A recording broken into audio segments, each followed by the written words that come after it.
ఏమండి పోలీసు వారు అడుగుతా ఉన్నా, ఆపారా? ఆపగలరా?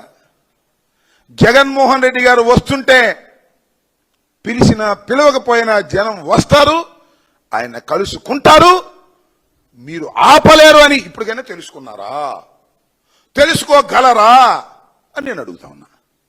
నేను ఇంకోటి కూడా చెప్తాను ఈ సందర్భంగా. జగన్మోహన్ రెడ్డి గారు ప్రజల్లోకి వెళ్ళడం ఇది మొదలు కాదు, చివరు కాదు. మళ్ళీ వెళ్తాడుగా, రాజమండ్రి వెళ్తాడు, మరొక చోటకి వెళ్తాడు, మరొక చోటకి పరామర్శకు వెళ్తాడుగా మళ్ళా ఖాయంగా.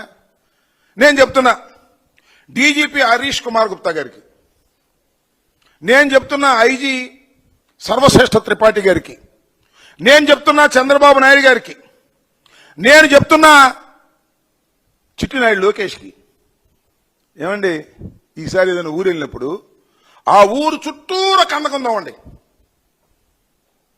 చుట్టూరా పెద్ద కందకుందో వేసేయండి. ఆ ఊర్లో ఉన్న వాళ్ళందరినీ కూడా బయటికి రావద్దని తాళాలు వేసేయండి. జగన్మోహన్ రెడ్డి గారు హెలికాప్టర్లో దిగుతాడు, 1000 మంది రాకపోతే నన్నప్పుడు అడగండి.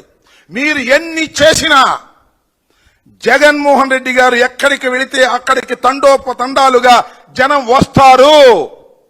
మీరు వదిలేస్తే 20,000 మంది వస్తారు, మీరు కట్టడి చేస్తే 30,000 మంది వస్తారు. రాసుకోండి. ఇది జగన్మోహన్ రెడ్డి గారి లక్షణం. జగన్మోహన్ రెడ్డి గారికి ఉన్నటువంటి ప్రజాదరణ. సిగ్గు ఎగ్గు లేకోకుండా ఏందయ్యా మీరు?